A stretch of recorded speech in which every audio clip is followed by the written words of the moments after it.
Okay, so if you've ever built, or maybe even just driven, one of those classic Tamiya RC buggies, like the Hornet or the Lunchbox, maybe a Grasshopper II. Oh, yeah, the iconic ones. Exactly. You've probably stared at that front shock mount and seen that, well, that really long M3 screw just sticking out. Yeah. That exposed thread. It feels like a rite of passage almost, doesn't it? Mm. This weird little design quirk. Makes you wonder, why? Why is it like that? It definitely does, and that's precisely what we're digging into today. It's a fascinating little mystery, actually. Good. We're going to unpack the engineering choices, maybe some economic factors behind it, look at the actual problems it causes, and then really lay out the different ways people fix it, from, simple mods right up to serious performance upgrades. Okay, let's get into it. Because those old Tamiya front suspensions, people call them pogo sticks, right? Super simple. Very simple. And you hear folks speculating, maybe it was just a mistake, a design flaw they never fixed. But is that the real story? It's interesting. That simplicity, it wasn't really a flaw. It was quite deliberate, very much an economic decision, really. Economics, okay. Yeah, Tamiya was aiming big. They wanted these kits everywhere.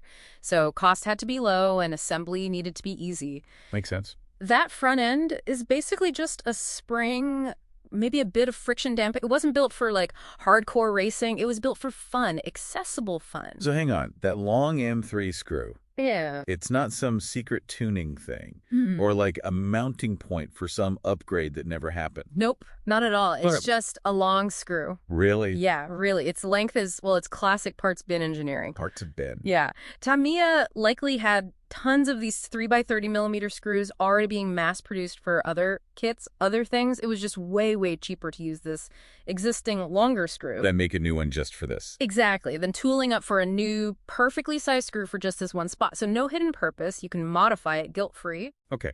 That's kind of reassuring, but also, a bit frustrating. I definitely remember that screw snagging on stuff. My carry bag, mostly. Yeah. But it's more than just annoying, right? This little screw sticking out, it causes actual issues. Oh, definitely. It's not just inconvenient. It's a potential failure point. How so? Think about it. That exposed bit acts like a lever. You take a hard hit, front on. That screw can bend pretty easily. Or worse, it can crack or even strip out the plastic chassis mount it threads into. And that plastic isn't exactly indestructible. Right. It's pretty soft on those old kits. Exactly. So dealing with that extra length, it's actually kind of important for keeping your chassis intact long term. Okay, so let's talk solutions.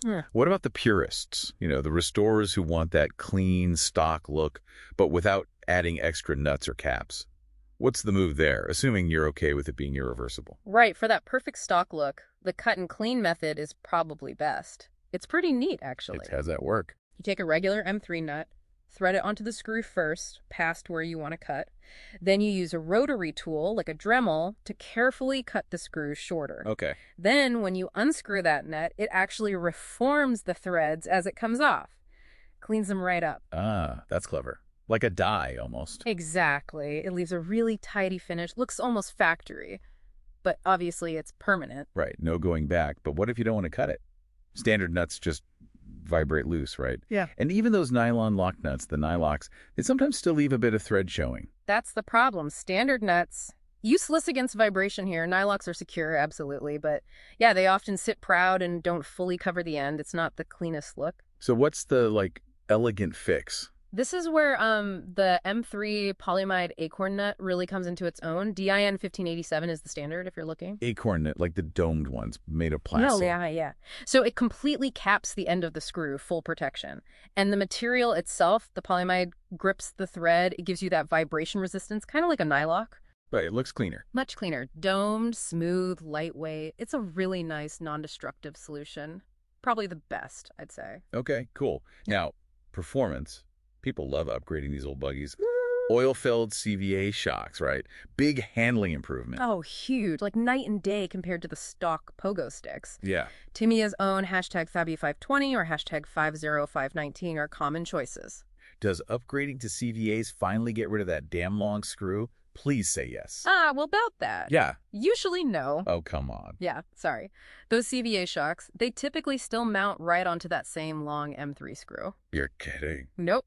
So even with the performance upgrade, you're still going to need one of the fixes we just talked about, the acorn nut, or cutting it to deal with the exposed thread. Wow, okay. So the only way to ditch the screw entirely is... a full front-end swap. You'd need a different suspension design altogether, maybe something custom from makers like Ampro Engineering or similar. That's the only way to replace the original mounting hardware completely. Right, a much bigger job then. Much bigger. Okay, so let's synthesize this. If someone listening wants the best approach for their specific situation, protecting the screw, getting a clean look, or boosting performance, what's the final word? Well, for the best all-around non-destructive fix, protection, vibration resistance, clean look, go for that M3 polyamide acorn nut. It's just a great little solution. Okay.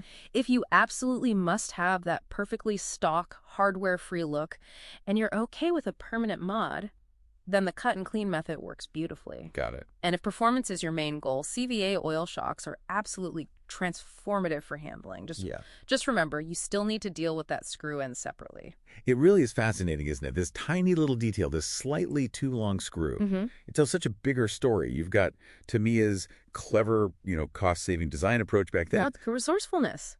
Then there's the unique character it gives, these beloved vintage models. That's definitely part of their charm, no. And then this amazing global community of hobbyists spending, 4 decades now, analyzing it, talking about it, engineering all these different solutions for it. It's incredible, the dedication. It really is. It's not just a screw, is it? It's kind of this shared experience, this little common bond, right at the heart of the whole RC hobby. Perfectly put. It's one of those little things that connects everyone who's been involved with these models.